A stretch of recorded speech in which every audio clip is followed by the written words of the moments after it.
Y a propósito de la siesta merecida, hemos de ver el mérito.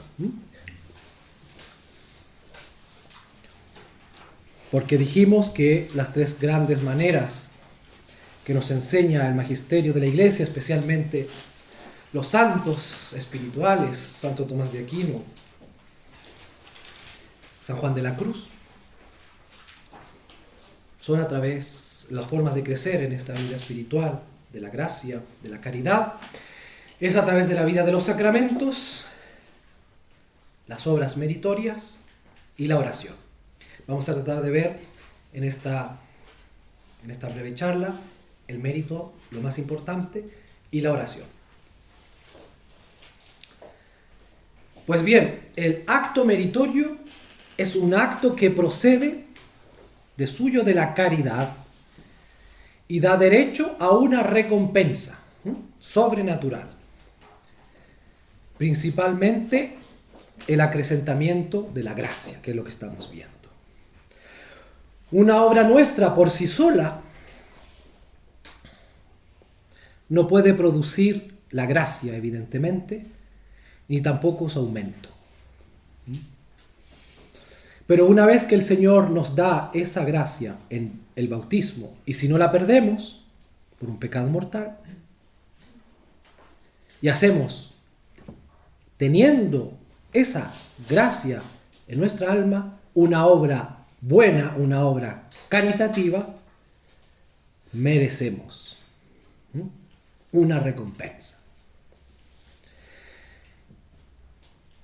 Y esa recompensa que merecemos es algo que se nos da aquí en la tierra, mientras llega la recompensa del cielo, que es el crecimiento en el amor divino, el aumento de la gracia, el aumento de la caridad. Lo declara el Concilio de Trento, claramente, en forma negativa, como lo enseñaba, como lo mostraba el Concilio de Trento. Es decir, condenando la sentencia contraria.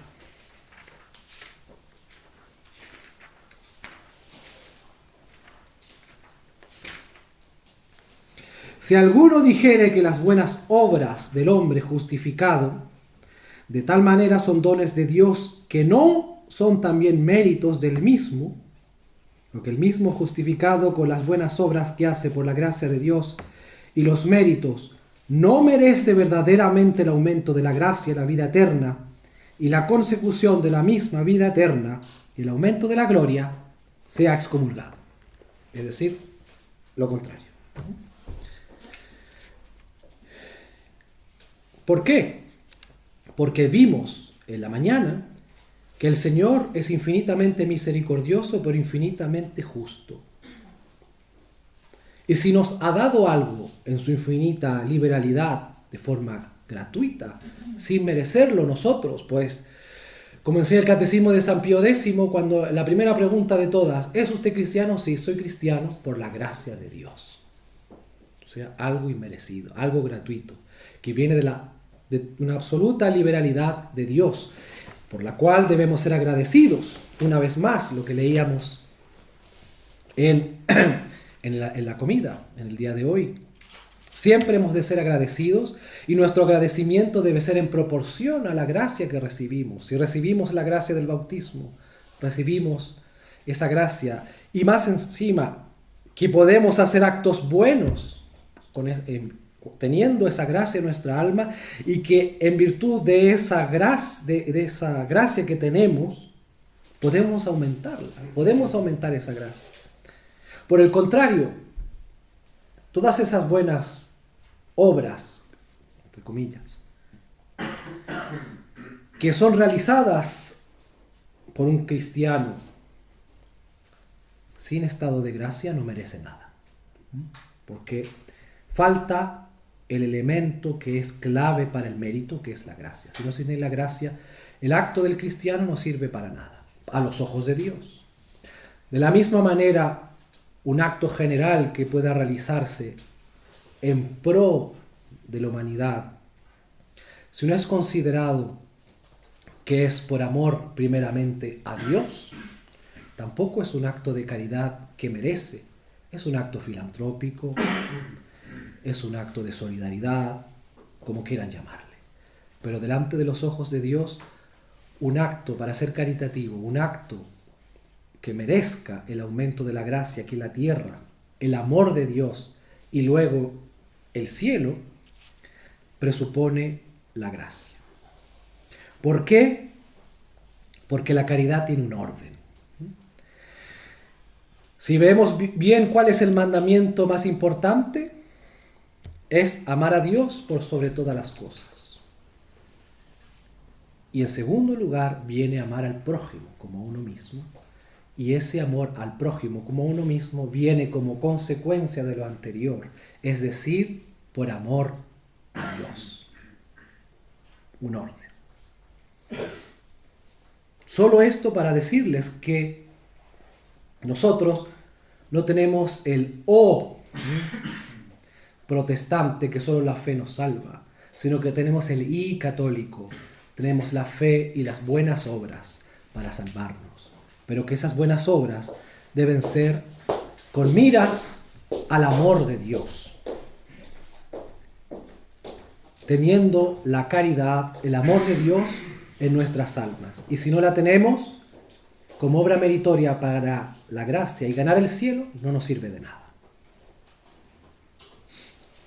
Eso es lo más importante del mérito, de las buenas obras.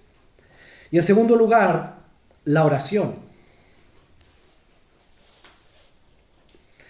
Santa Teresa, en cuyas tierras estamos, decía, lo deben saber todos, ¿no?, que es el tratar de amistad con aquel que sabemos que nos ama. Creo que esa es la definición que da Santa Teresa. Es muy bonito también para considerarlo a nuestra meditación las primeras palabras, tratar de amistad. De amistad. Es curioso, Santa Teresa, siglo XVI, si no me equivoco, lo dijo así. Santo Tomás de Aquino, en el siglo XIII, también. Él, para explicar la virtud de la caridad, la relaciona con la virtud, o mejor dicho, con la amistad. Con la amistad. Y Santo Tomás dice que para que exista amistad debe existir en lugar alteridad, es decir, dos personas. Una cierta igualdad entre estas dos personas, porque es difícil ser amigo del jefe o del subordinado. También es difícil mantener una verdadera relación de amistad. Podemos tener cierta proximidad, cercanía, etc. Pero verdadera amistad vemos que requiere una cierta igualdad. Por eso es que el tratar con Dios es cierta amistad, no es una amistad en sentido estricto, porque entre Dios y nosotros, evidentemente entre creador y criatura, hay una distancia infinita. Pero bueno, también requiere que se quiera el bien del amigo, para que exista verdadera amistad. Puesto que Santo Tomás dice que puede haber una cierta amistad cuando no se quiere el bien del otro, pero puede haber una amistad, la más peligrosa, que es la amistad sensitiva o sensual. Y en segundo lugar, la llamada, entre comillas, también amistad de interés, cuando buscamos la amistad de alguien, porque ese alguien nos da un beneficio. Esa no es una verdadera amistad. La verdadera amistad es aquel que quiere el bien del amigo, y el amigo quiere mi bien. He ahí la verdadera amistad. Pues bien, si queremos un trato de amistad con Dios, volvemos al principio. ¿Qué es lo que tenemos que querer? El bien de Dios, su mayor gloria. Como Dios, evidentemente, que es nuestro mayor y más grande amigo, ¿qué es lo que quiere? Nuestra santificación, nuestra salvación. Pero para que exista amistad, como en toda amistad, debe haber trato. Si no hay trato, es difícil que haya una verdadera amistad. La amistad se cultiva con el trato. Pues bien, la oración es eso, el trato con Dios. Si queremos cultivar esa amistad con el Señor, tenemos que orar.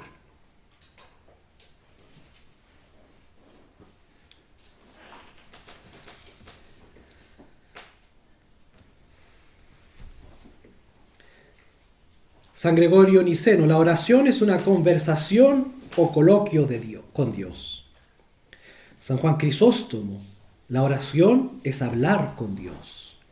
San Agustín, la oración es la conversión de la mente a Dios con piadoso y humilde afecto. San Juan Damasceno, la oración es la elevación de la mente a Dios. San Buenaventura, es el piadoso afecto de la mente dirigido a Dios. Santa Teresa, tratar de amistad, estando muchas veces tratando a solas con quien sabemos nos ama.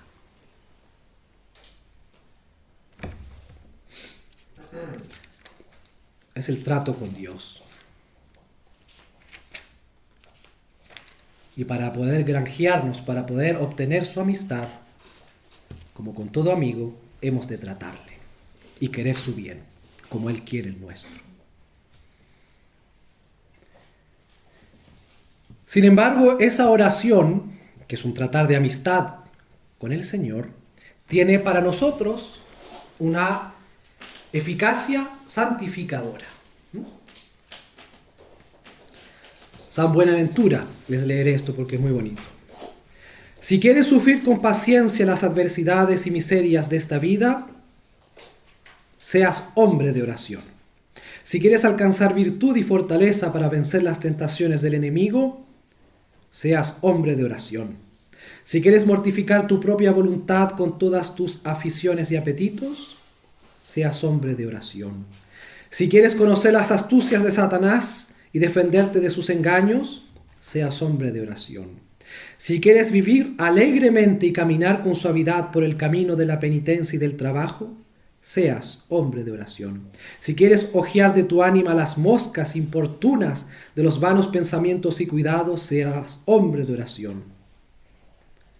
Si las quieres sustentar con la grosura de la devoción y traerlas siempre llena de buenos pensamientos y deseos, seas hombre de oración. Y así, etcétera, etcétera.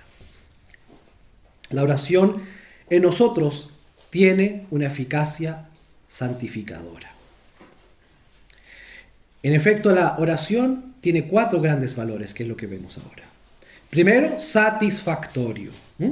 Supone un acto de humildad y acatamiento a Dios, a quien hemos ofendido por nuestros pecados. Una oración bien hecha, esto lo dice este profesor, es de suyo penosa, al menos para las almas imperfectas. Es decir, ese tratar de amistad con el Señor al principio de la vida espiritual, como puede ser por muchos años, como Santa Teresa decía que tuvo 40 años que para avanzar en su vida espiritual, a duras penas rezar con un libro, la doctora mística. Esa oración, si es bien hecha, de suyo es penosa, es difícil, es un arte. No se puede obtener de un día para otro, avanzar en los grados de la oración. Pero si queremos tratar de amistad con el Señor, es el modo que Él ha establecido la oración. En segundo lugar, también la oración es meritoria por la virtud de la religión.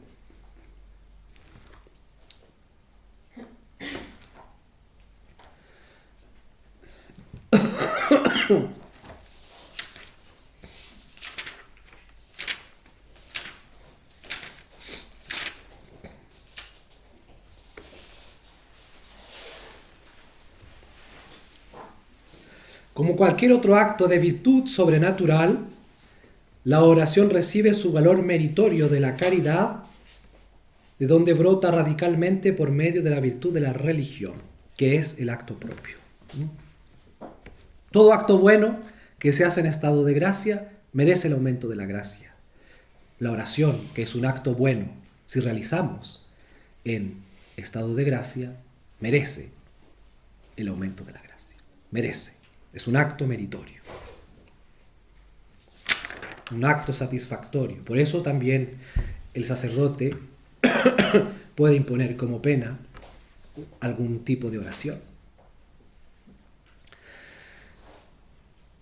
Sin embargo, pese a que es penoso al principio de la vida espiritual, o por muchos años, dependiendo de cada uno, también es una reflexión espiritual, produce un deleite espiritual. La oración nutre nuestra inteligencia, la oración excita santamente nuestra sensibilidad, la oración estimula nuestra voluntad. La oración está llamada por su propia naturaleza a elevar el alma y llenarla de suavidad y dulzura. Es decir, produce en nuestras almas, si buscamos a Dios, un consuelo espiritual. Sin embargo, hemos de tener mucho cuidado con los consuelos que nos produce la oración o que nos puede producir cualquier acto de virtud. Puesto que en los principiantes, dicen los maestros, ¿no? El Señor puede llenar de consuelos al alma para atraerla así. ¿Por qué? Porque sabe que somos sus criaturas, sabe que somos seres sensibles. A algunas almas las llamará por la belleza de la liturgia, a otras por el canto gregoriano, a otras por la belleza de una doctrina, a otras por la perfección de una vida espiritual de alguna orden religiosa, etc. No sé. El Señor nos puede, y lo hace, lo vemos así, llamar a las almas por cosas sensibles. Y luego, ya teniendo esa vida espiritual, la vida del principiante, normalmente da esos consuelos sensibles a las almas, en la oración sobre todo. Consuelos en los cuales podemos sentir con nuestros sentidos que Dios nos ama, con un amor de predilección, no con cualquier tipo de amor, que lo podemos sentir. Consuelos que hemos de disfrutar santamente, puesto que son regalos de Dios. Sin embargo, no debemos buscar constantemente esos consuelos de Dios, sino, como diría una santa, buscar al Dios de los consuelos. Es a Dios a quien debemos buscar. Y recordar en los momentos de aridez, de esa hora que no tenemos consuelos en la vida de oración, recordar esos consuelos. Puesto que puede suceder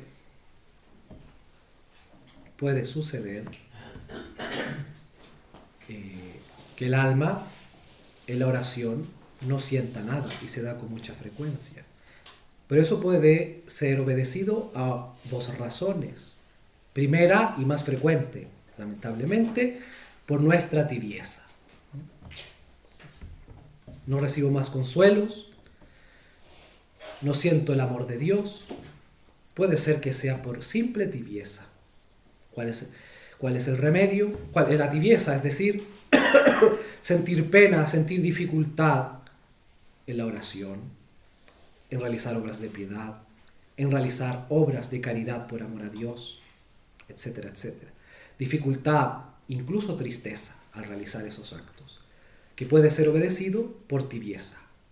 Sin embargo, esa aridez espiritual puede ser otra cosa, y eso compete al alma de revelarlo a su director espiritual. Puede ser que esa aridez no sea por tibieza, puesto que el alma sigue buscando a Dios, el alma sigue tratando de tener sacrificios en su vida espiritual. y hace obras de caridad, realiza obras de esperanza, actos de fe, etc. Pero está privada de todo consuelo espiritual. Si esa alma ha sido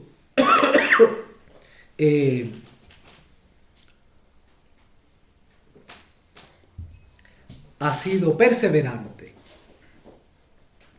puede que sea que esa alma está pasando de una conversión a la otra, de una vida de simple gracia a una vida de fervor, como vimos al principio.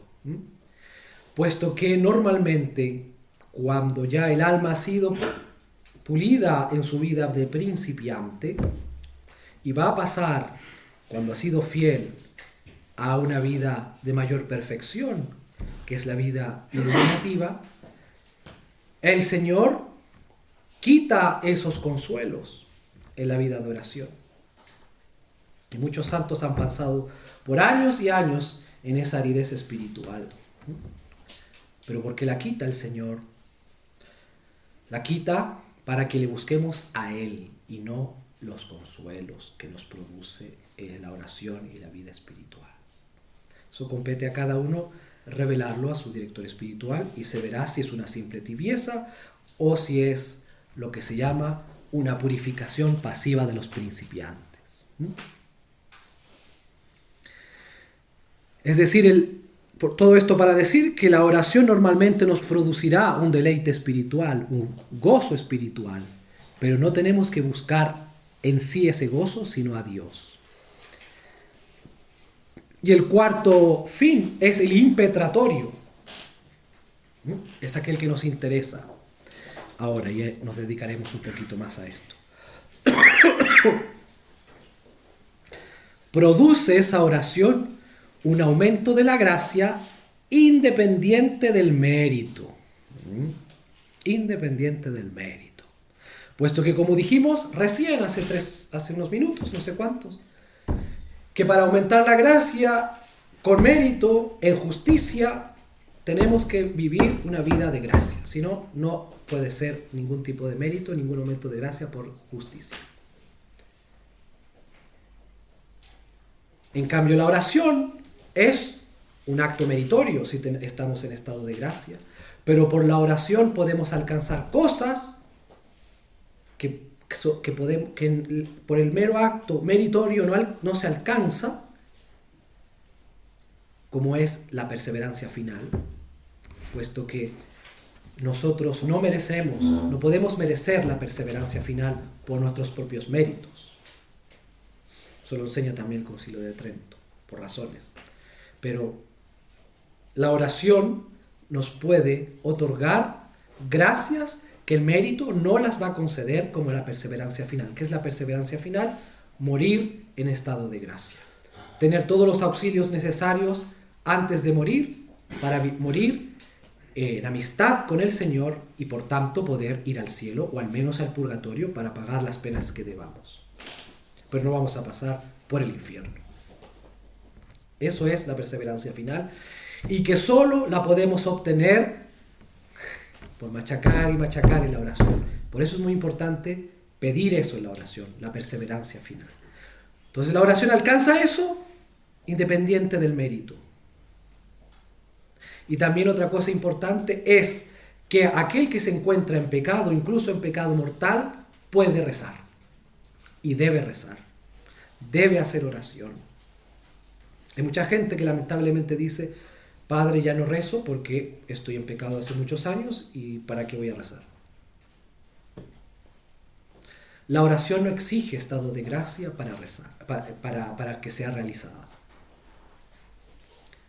Evidentemente, la oración en estado de gracia, como dije, es meritoria y obtiene cosas, pero no es un requisito indispensable estar en estado de gracia para rezar. El Señor escucha al pecador. ¿Y qué es lo primero que tenemos que pedir en la oración si es una oración impetratoria? La primera gracia, que es la conversión. Pasar del pecado a la vida de gracia. Esa será la primera gracia que Dios nos obtendrá si rezamos en pecado, nuestra conversión.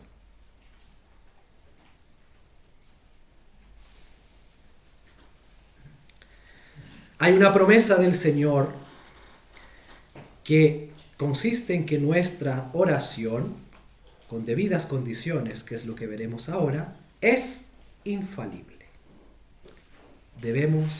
Creemos o no creemos en la eficacia de la oración.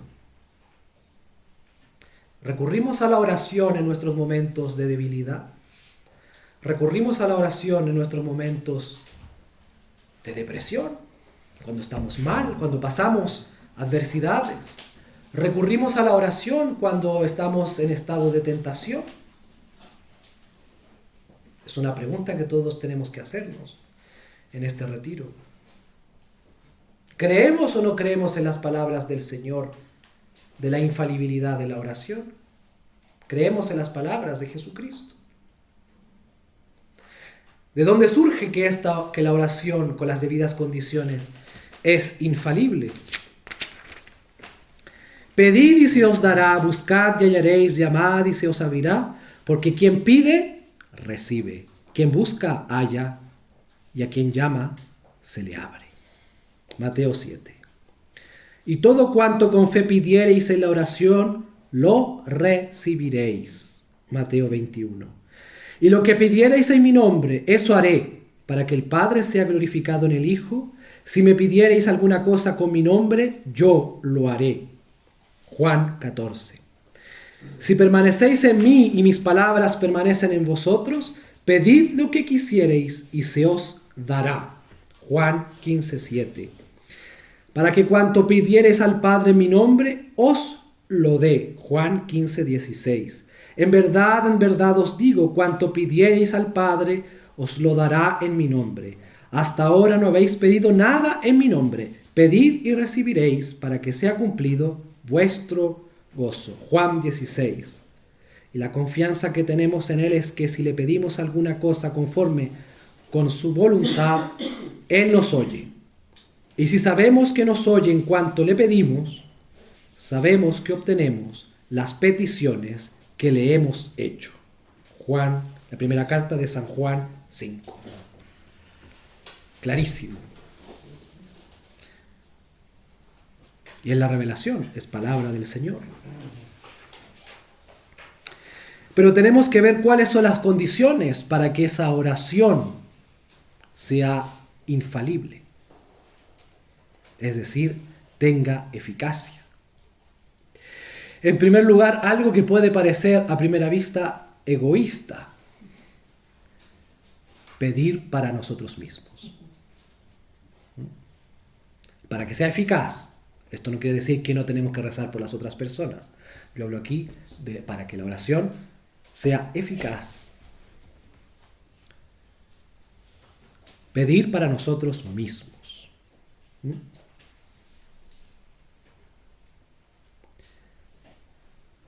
¿Por qué? Puesto que al pedir algo para nosotros mismos, ya nos encontramos bien dispuestos, con disposición a recibir la gracia que estamos pidiendo. En cambio, si pedimos algo para otra persona, puede que esa persona no se encuentre dispuesta a recibir esa gracia y capaz que ni siquiera la quiere. Por eso es que, en primer lugar, el primer requisito para que esa oración sea eficaz es pedir por uno mismo. En segundo lugar, no pedir cualquier cosa. Pedir cosas necesarias para nuestra salvación. Podemos impetrar, es decir, podemos pedir por la oración el desarrollo de las virtudes que nos hacen falta, de los dones del Espíritu Santo, la gracia actual para no caer en pecado grave, la perseverancia final que ya hemos hablado, etc. Pedir algo necesario para nuestra salvación. En tercer lugar, píe, es decir, piadosamente, dice Santo Tomás. piadosamente. ¿Qué quiere decir que sea piadosamente? Con humildad, en primer lugar. Encontramos en la carta del apóstol Santiago: Dios resiste a los soberbios, pero a los humildes da la gracia. Con la humildad debe haber firme confianza, pero pida con fe sin vacilar en nada, dice también el apóstol Santiago. En tercer lugar, en nombre de Cristo. Cuando pidiereis al Padre, os lo dará en mi nombre. Por eso si se fijan, las oraciones litúrgicas terminan todas por nuestro Señor Jesucristo, etcétera, etcétera. Las pide en nombre de Cristo. Y finalmente, dentro de esta piedad que debe existir en la oración, debe haber atención. La distracción voluntaria es una irreverencia que se compagina mal con la petición de una limosna. Atención en lo que estamos pidiendo. Y finalmente, el cuarto requisito para que esa oración sea infalible es ser una oración perseverante.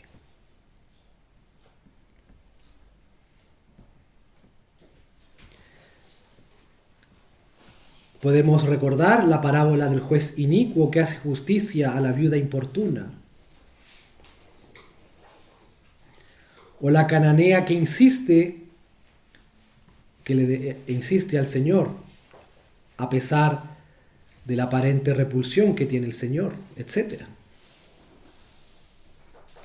Y vemos cómo el Señor nos dio ejemplo en esa perseverancia con la oración en el huerto de Getsemaní.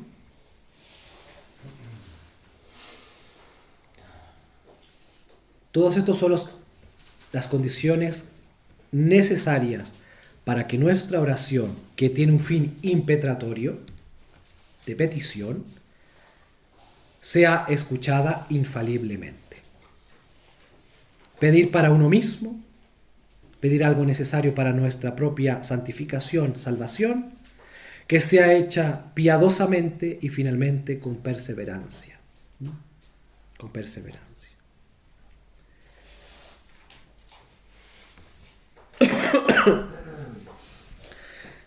Finalmente, ¿qué es lo que podemos decir respecto de la oración? Aparte de todo lo dicho, que es lo más importante respecto al tema que estamos tratando de considerar, que es la gracia.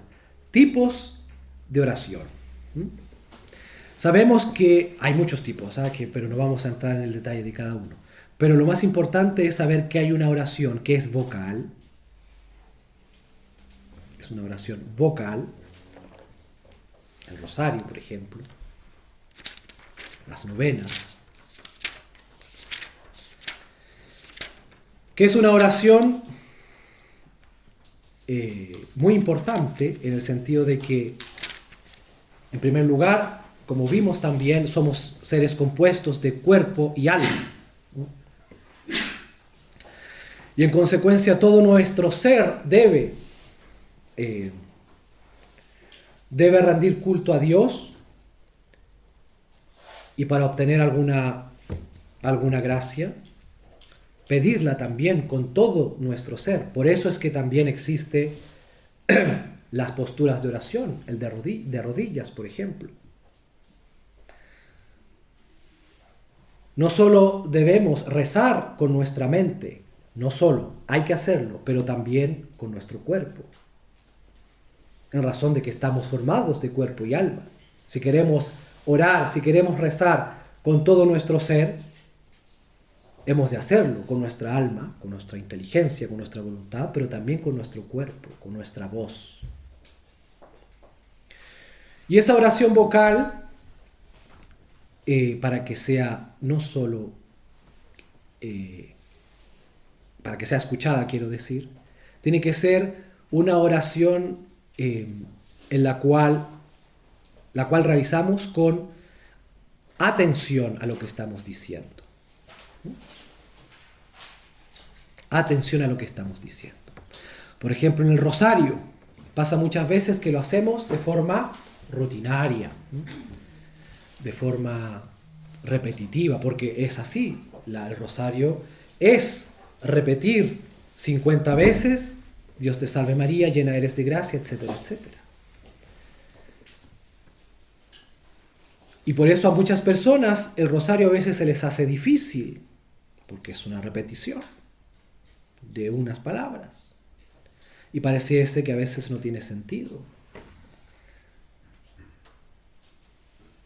Pero hay que darse cuenta de lo que estamos pidiendo. Ruega por nosotros pecadores ahora y en la hora de nuestra muerte. ¿Qué es lo que estamos pidiendo? La perseverancia final. 50 veces al día. Me imagino que una persona que reza 50 veces al día a la Virgen pidiéndole la perseverancia final, la Virgen inclinará un poquito la oreja.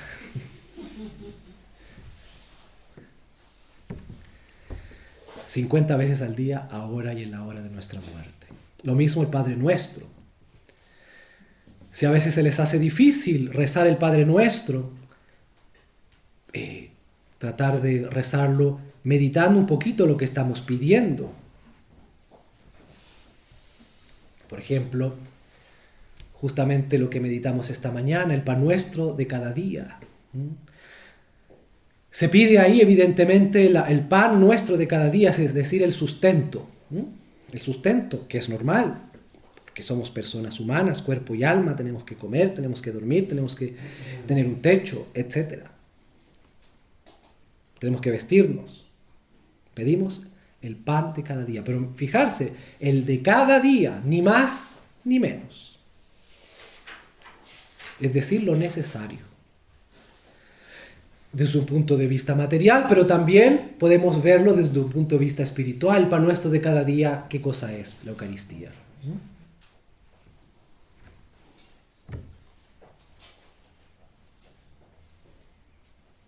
Cuando pedimos también, hágase tu voluntad así en la tierra como en el cielo. ¿Qué estamos pidiendo? El reinado social de Cristo. Que se haga su voluntad en el cielo como en la tierra. Etcétera. Que esa oración vocal no se quede en nuestra voz sin pensar lo que estamos pidiendo, sin pensar lo que estamos diciendo a Dios, a la Virgen, a los santos.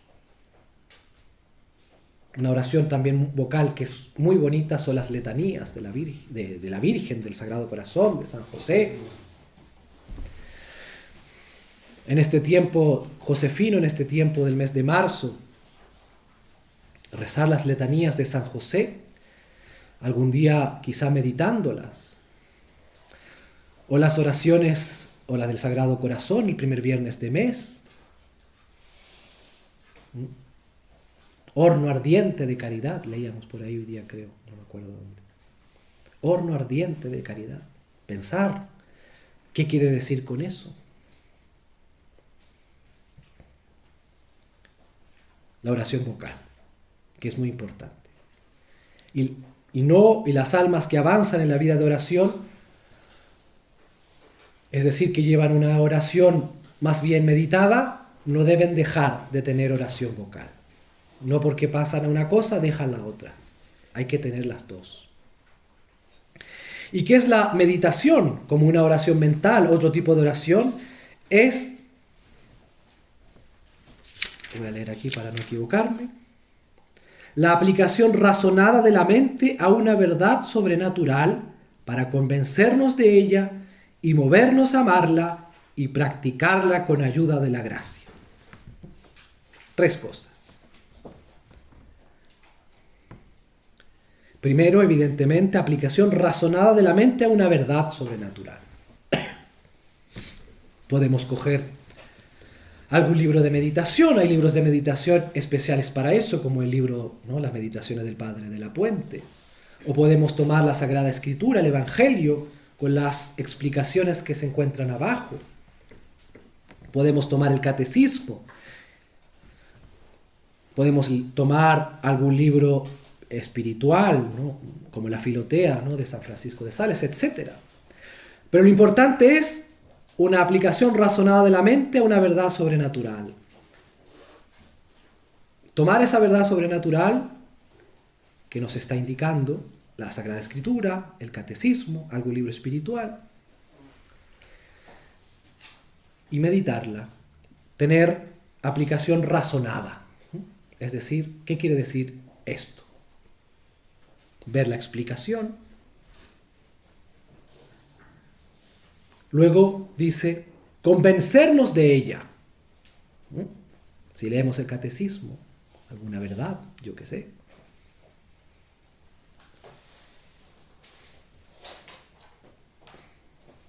Convencernos de esa verdad.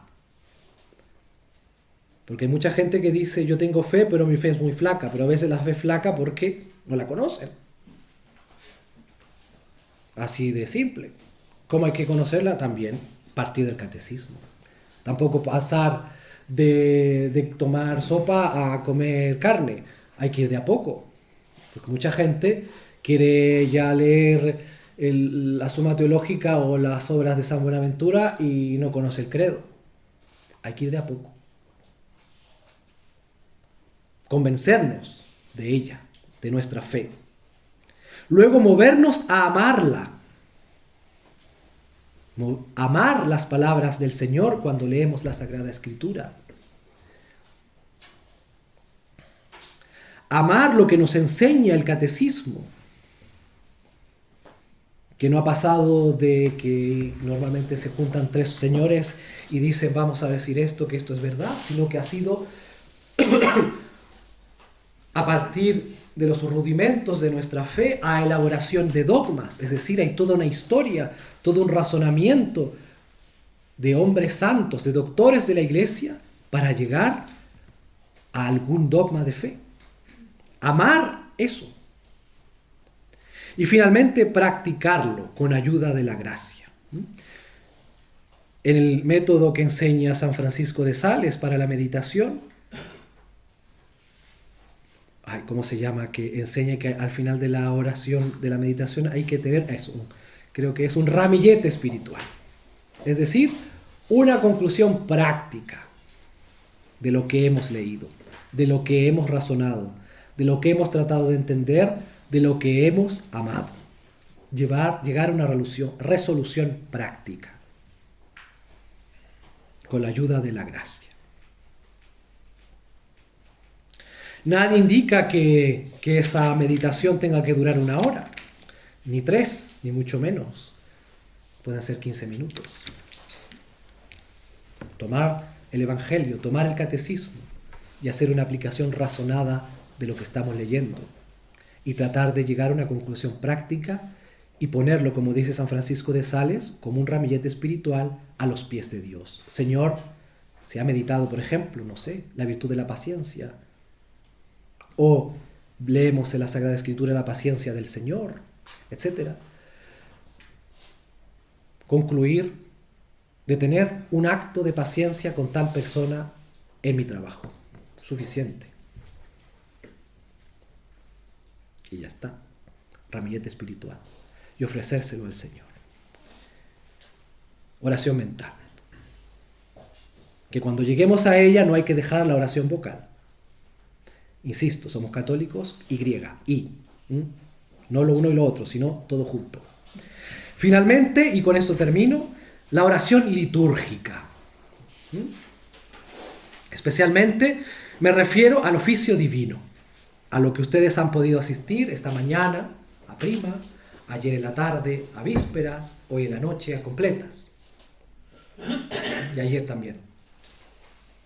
El oficio divino. El breviario, que es la oración pública de la Iglesia. El Señor mandó a la Iglesia orar sin desfallecer. Pues bien, la Iglesia cumple ese mandamiento del Señor por la boca de sus ministros, porque sabe que no todo el mundo puede dedicarse a la oración totalmente. Entonces, la Iglesia, en sus ministros, cumple ese mandamiento del Señor, orar sin desfallecer.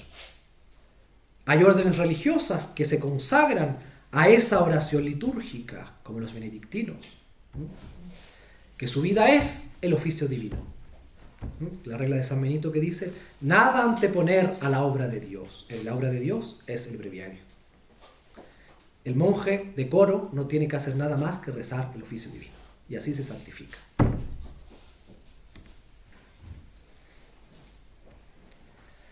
Pero ¿cuál es la importancia de esa oración litúrgica que realizan los ministros de la Iglesia y que los fieles se pueden incorporar a esa oración, como lo han hecho ustedes en estos días, cuando hay un ministro de la Iglesia, un diácono al menos, o un sacerdote, que la preside? ¿Cuál es la importancia? Que se unen ustedes a esa oración pública de la Iglesia. Se unen ustedes a los labios de la esposa de Cristo, que pide a su esposo.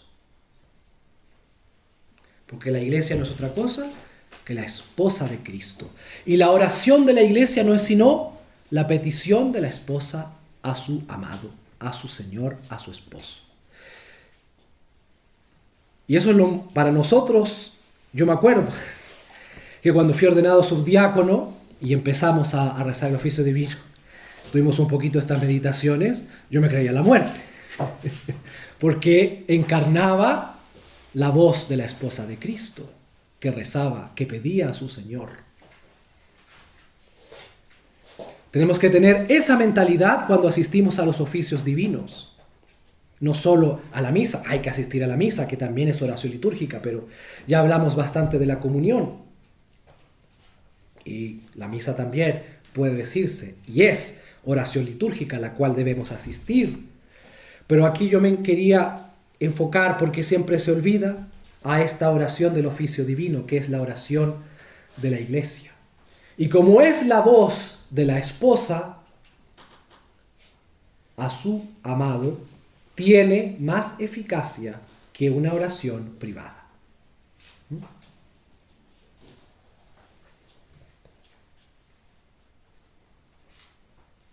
Tiene más valor en sí mismo por ser la voz de la Iglesia. Evidentemente puede ser que la oración de una Santa Teresa en su celda haya tenido más eficacia por ser la voz de una santa doctora adornada de tantas gracias. Pero sin considerar eso, sino de forma absoluta, la oración pública de la Iglesia tiene un mayor valor que la oración privada. Y por eso hemos de incorporarnos, hemos de sumarnos a esa oración pública de la Iglesia. Cuando cantamos, cuando vemos los textos que son preciosos, que vienen de tiempos inmemoriales, algunos himnos, evidentemente la Sagrada Escritura, los salmos, pero hay himnos que vienen de los padres de la Iglesia, de doctores de la Iglesia, etc., que no han sido inventados de un día para otro,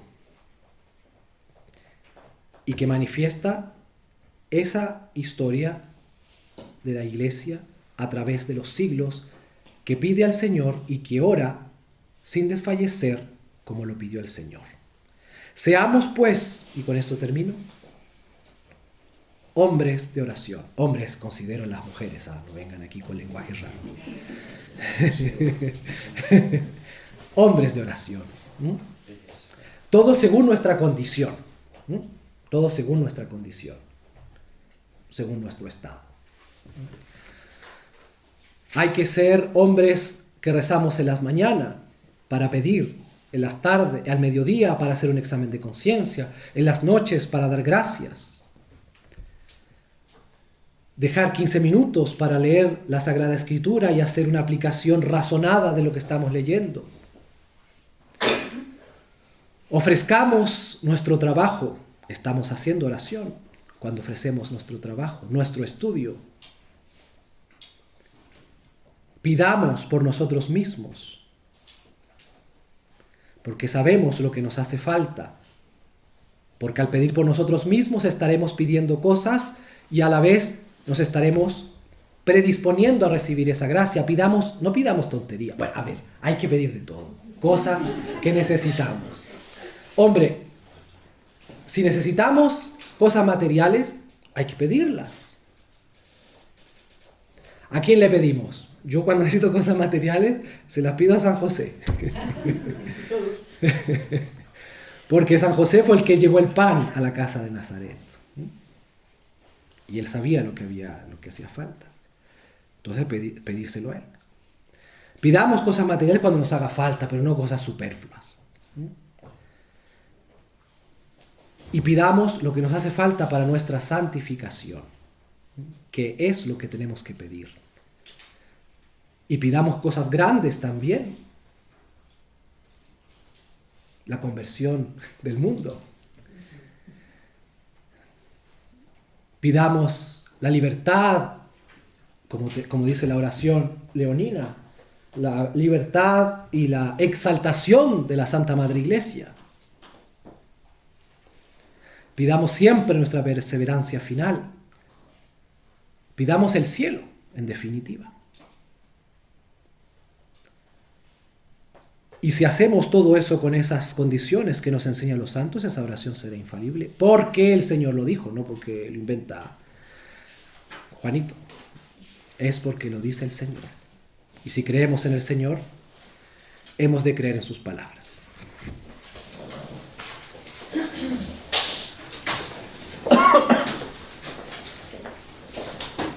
En el nombre del Padre, y del Hijo, y del Espíritu Santo. Amén. Dios te salve María, llena eres de gracia, el Señor es contigo.